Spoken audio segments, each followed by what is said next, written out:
কি যে কি বলো না। কেন, ঠিকই তো বলেছি। আচ্ছা,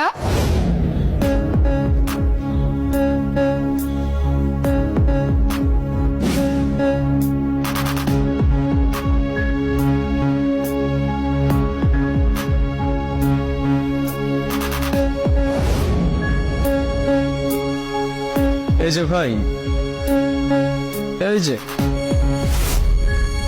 আমি একটা বিপদের মধ্যে আছি, বুঝলেন? আপনার একটু হেল্প দরকার। হেল্প লাগবে? আচ্ছা বলেন।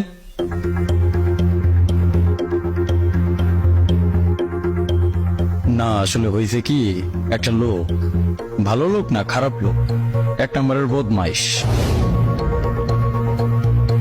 ওই বদমাইশ করে কি আমার বউরে জ্বালায়,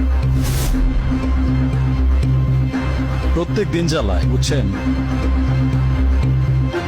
আমি একটা নিয়ত করছিলাম, রাস্তাঘাটে যে জায়গায় আমি বদমাইশটারে পাবো, আরে পিঠে ওর হাড্ডি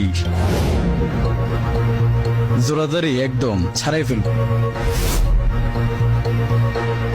কিন্তু কি আর করার, সভ্য সমাজে বাস করি, বুঝছেন? মনে অনেক কিছু চাইলেও করতে পারি না।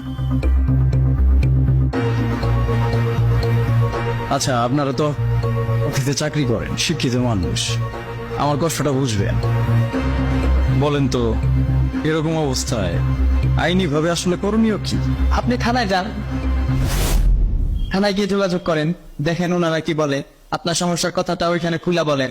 হ্যাঁ, আপনি অবশ্যই একটা সৎ পরামর্শ দিলেন। আমার থানায় যাওয়া উচিত, কিন্তু আমি তারপরেও থানায় কেন যাই না জানেন? আপনারা বললাম না, ওই লোকটা একটা বদমাইশ। তার চেয়েও একটা বড় সমস্যা আছে, আমার যে বউ, ওই লোকের চেয়েও বেশি খারাপ, বুঝছেন? আমি থানায় যেয়ে যদি কমপ্লেন করি, আমার বউ যায় ওই লোকের পক্ষে সাক্ষী দিবে, আমার পক্ষে কথা বলবে না। তারপরে কি আমার থানায় যাওয়া উচিত? আপনার বউ আপনার পক্ষে সাক্ষী না দিয়ে ওই লোকের হয়ে সাক্ষী দিবে, তাহলে তো মহা মুশকিল। আপনার তো থানায় গিয়ে কোনো লাভ হবে না। সেটাই ভাই, আমার তো মহা মুশকিল। এই মুশকিল থেকে বের হওয়ার অনেক চেষ্টা করছি, বুঝছেন, কিন্তু পারি নাই। আচ্ছা ভাই, জানেন আমার বউরে না আমি মারছি, গায়ে হাত তুলছি, বুঝছেন, একবার না অনেকবার, তারপরেও কোনো সমাধান